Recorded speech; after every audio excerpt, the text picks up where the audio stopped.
Hello and welcome everyone to our Tittle-Tattle Show, where we bring you the latest news about music, TV and films. I am Sana and today we have some exciting news to share with you. The first segment that we're going to share with you guys is the music news. Greta Van Fleet have recently announced the details of their upcoming third album titled Starcatcher. The follow-up to the 2021 The Battle at the Garden's Gate is due for release on the July 21st. The band also shared Record's lead single Meeting the Masters saying of the new tune. Meeting the Masters peers into an historic world headed by the world of a wise teacher. Sung in the voice of a devout believer and eventual group explanation, the song details the love these fervent followers have for their teacher and the firm belief in his vision. It's an exotic spiritual journey, a dark comedy that inevitably ends in chaos. Guitarist Jake Kiska added regarding the upcoming album that we didn't really have a force or be intense about writing because everything that happened was very instinctual. If anything, the recording is our perspective and sums up where we as a group and individually as musicians. Following that, there's Emily Ratajkowski to say that about the Harry Styles kiss. The model and the As It Was singer were filmed kissing in Japan in a now viral video. Harry Styles and Emily were doing some late-night talking of sorts last week when they were spotted kissing in Japan. And now the High-Low podcast host is opening up a little bit about the viral lip lock. I'm definitely still not thinking about guys, said the 31-year-old model to Los Angeles Times in a wide-ranging interview published on April 6th. Although, sometimes things just happen, quoted the model. The My Body author was linked to comedian Eric Andre as recently as last month. Though she hasn't publicly spoken about her relationship, she was previously married to film producer Sebastian Bear-McLeod, with whom she shares her 2-year-old son Sylvester. On her estranged husband, she told the publication the split was horrifying for her and noted that she's fearful of opening about it, as it might affect gaining custody on their son. I am scared, she said. I'm learning that outspoken women often don't get their children's support or child support. Styles, meanwhile, began dating his Don't Worry Darling co-star and director Olivia Wilde early 2021 before calling it quits in the 2022. The Watermelon Sugar star and the model were filmed kissing at the side of a car during a rainy day in Tokyo, where Styles was just closed out of the Asian leg of his ongoing Love on Tour with 2 shows at the Ariake Arena. Following that, Christina Aguilera calls out the double standard she experienced touring with Justin Timberlake. They were things that I was just like, why is it okay for him and not for me? The pop star called out during the touring of Timberlake in 2003. The world has definitely made progress when it comes to properly respecting female artists, but Christina remembers a time when things were a lot worse. Sitting down with host Alex Cooper on the episode Call Her Daddy podcast, the 42-year-old pop icon reflected on the glaring discrepancies in how she was perceived back in the days, compared to her former tourmate Justin Timberlake. There was a lot of double standards with it, she said, because I went on tour with Justin and we did the Stripped and Justified tour. And there were things where I was just like, why is it okay for him and not okay for me? You know what I mean? I was constantly pushing in my way, and she added it was so inappropriate what media asked in that era. Cooper agreed with the beautiful singer, adding that the compassion of a man doing the same thing, it's like I'm doing the same thing and I'm being called a slut, while he's being like the boy next door. Back in the day, Christina was a trailblazer in proudly expressing female sexuality through her songs and music videos. Sometimes she still sees this as an important 20 years later. The vocalist recently launched her sexual wellness brand, Playground. Even the society is starting to catch up, she can still recall the slut-shaming she experienced as a young artist, something she now finds it funny, given that she didn't lose her virginity until later than you would think. I was like, I have to do the songs that mean something to me and are valid to who I am, and being fearless and talking about anything. The 5-time Grammy Award winner continued on the podcast, and that includes sexuality. I felt that there was a lot of shame and fear around the subject, so I just wanted to be who I was and make a safe space for everyone to feel good and make it a conversation. Let's move on to some film news. 3 new Star movies have been announced, including the return of Daisy Ridley's Rey. In a bid to reinvigorate the Star Wars film franchise, Lucasfilm has announced 3 new movies, as well as the return of Daisy Ridley as Rey. The news came during the Star Wars Celebration event in London, where Ridley made a surprise appearance alongside Lucasfilm president Kathleen Kennedy. The movie don't appear to be a classic Star Wars trilogy, as each is set in a different time period. Coming from director Sharmeen Obaid-Chinoy, the Rey-centered feature will pick up 15 years after the Star Wars Episode 9. The Rise of Skywalker, Ridley's fan-favorite character, will be found upcoming into her role as a Jedi Master, working to rebuild the Jedi Order. The script comes from Stephen Knight from Peaky Blinders, who took over screenwriting duties from David Lindelof of HBO's Watchmen and Justin Britt Gibson from Counterpart, after their pair left the project in February.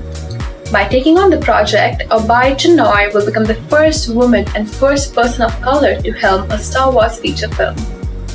Besides these 3 movies, the other upcoming Star Wars projects include the live-action series Ahsoka with Rosario Dawson and Jude Law's Skeleton Crew, the Imelda Stenberg and Lee Jung-jae-led The Acolyte, and a second and final season of Andor. Donald Glover also recently revealed he's in talks to reprise his role as a young Lando Calrissian from Solo: A Star Wars Story. Now let's see what we know about Margot Robbie and Greta Gerwig's live-action Barbie film. Margot Robbie will officially play a Barbie in an upcoming live-action film that Warner Bros. And Mattel announced in 2009. The Oscar-nominated actress will also co-produce the movie under her company Lucky Chap Entertainment, alongside husband Tom Ackerley and producer Josie McNamara.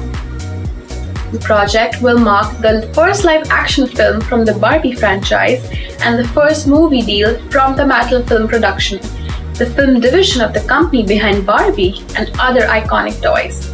Details of the plot and release date have not yet been announced, but here's what we know so far. The trailer promises a subversive satire. Since the first little girl ever existed, there have been dolls, a voice narrates in the opening shot in the first teaser trailer for Barbie. The camera pans over a little girl sitting in a desert. But the dolls will always and forever be baby dolls until, in this desert, enters Robbie, who appears as a giant first iteration of the Mattel doll from 1959, completely with a pin-up ponytail and a black and white striped swimsuit. In a new full trailer, the firm part of the film seems to be under wraps, but there's a hint at trouble in paradise for Barbie and Ken, played by Ryan Gosling. Barbie seems to want some independence and space right now, while Ken is being quite clingy. What does this mean for Barbieverse? Fans got a first look at the full cast of Barbie, with the film's official social media shared 24 individual posters featuring the core cast of Barbie, Ken, and humans. The new post also confirmed some long-rumored casting decisions, including Dua Lipa as a mermaid Barbie. In a press release, Robbie praised Barbie for promoting confidence, curiosity, and communication through childhood and empowering kids to imagine themselves in aspirational roles, from a princess to a president. I am so honored to take on this role and produce a film that I believe will have tremendous positive impact on children and audiences worldwide, she added in her statement. The actress has undergone some impressive transformations for her previous role, including Harley Quinn in Suicide Squad, Tonya Harding in I, and Tonya and Queen Elizabeth, of course, in Mary Queen of Scots. And although fans may be quick to tout the actress as a real-life Barbie, she has actually avoided being typecast based on her looks. Ben Affleck and Matt Damon AIR reunion. Why the feel-good movie almost didn't happen. Air, the new movie starring Matt Damon and Ben Affleck and directed by Affleck, reunites the old friends with a stamp of approval by Michael Jordan. It's no secret that Affleck and Damon have previously been friends for decades, first meeting when Damon was 10 and Affleck was 8. In previous interviews, both actors have expressed they each had love for acting at an early stage, which drew them from one another. During the question answered of a New York screening of Air, Affleck joked that he has been directing Damon since high school. "It's not the first time I've carried him," he said, according to IndieWire.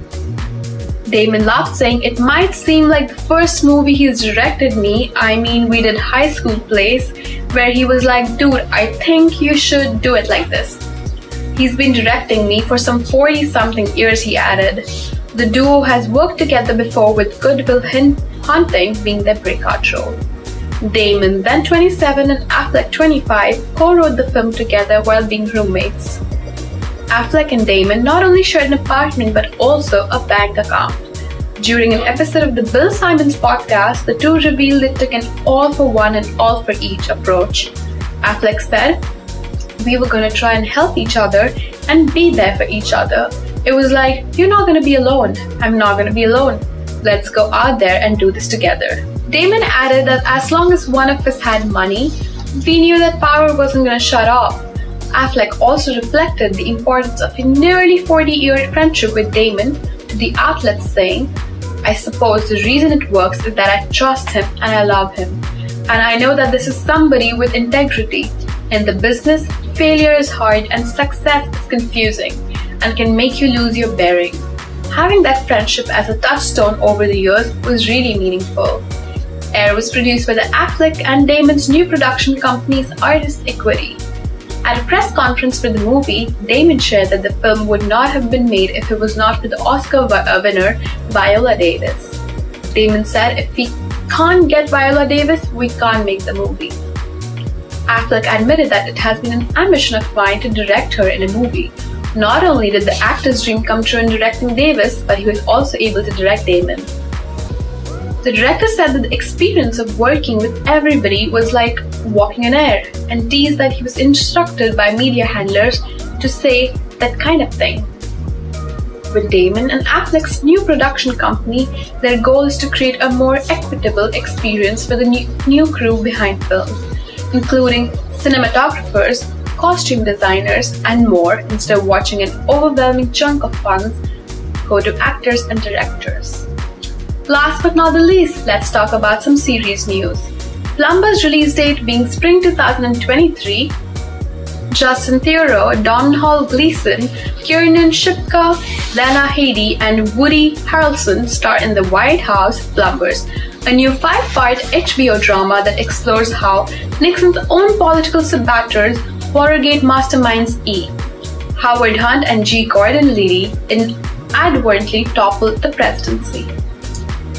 Dead Ringers, releasing on the April 21st, Rachel Weisz plays dual role in the new take on David Cronenberg's 1988 movie about twin gynecologists, Elliot and Beverly Mantle. The first teaser trailer looks like a lot of fun with lots of blood, sex, and violence too. Love and Death, releasing on the April 27th, based on true events that occurred in the 1980, Elizabeth Olsen is playing Candy Montgomery, a small-town Texas housewife who murdered her friend Betty Candy, was having an affair with Betty's husband Alan. And shortly after they called off the relationship, Betty was found dead. The series will be written by David E. Kelly, the man behind Big Little Lies and The Undoing, and directed by Homeland's Leslie Linka Glotter. The Walking Dead, Dead City, releasing June 2023, Margie Ree and Negan Smith, the zombie-infested world's most unlikely duo, are set to take Manhattan in the upcoming spin-off series The Walking Dead, Dead City. Described as a mini-series, the show will consist of 6 episodes and see how the survivors try to navigate the apocalypse in New York. Walking Dead writer and producer Ellie Journay is on the board as a showrunner. As announced at AMC's most recent TCA panel, Dead City sees Maggie turn to her old nemesis, Negan, to help her find kidnapped son, Herschel. Annie, Negan's wife, is also likely to feature. Secret Invasion, releasing in 2023, follows the Skrulls, a shape-shifting aliens who have been infiltrating Earth for years. Samuel L. Jackson and Kobe Smulders will reprise their roles as Nick Fury and Maria Hill, with Emily Clark set to star in an undisclosed role. Find out much more about all the upcoming Marvel movies and TV shows soon. Echo, releasing in 2023. As revealed during Marvel's SDCC showcase, Hawkeye spin-off Echo is dropping next summer. While story details are thin on the ground, we know it will revolve around Alex Cox's Echo. Kingpin actor Vincent D'Onofrio and Daredevil's Charlie Cox are reportedly set to return in Echo. Ironheart, releasing in the late 2023, is set to be dominated by Marvel's television output on Disney+. Rounding out the year in Ironheart, featuring Dominique Thor's Riri Williams, following in the footsteps of her idol Tony Stark. The character is first set to appear in Black Panther: Wakanda Forever.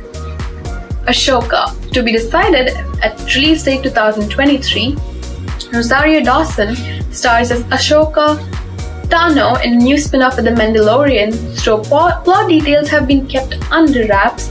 A teaser trailer was released at Star Wars Celebration.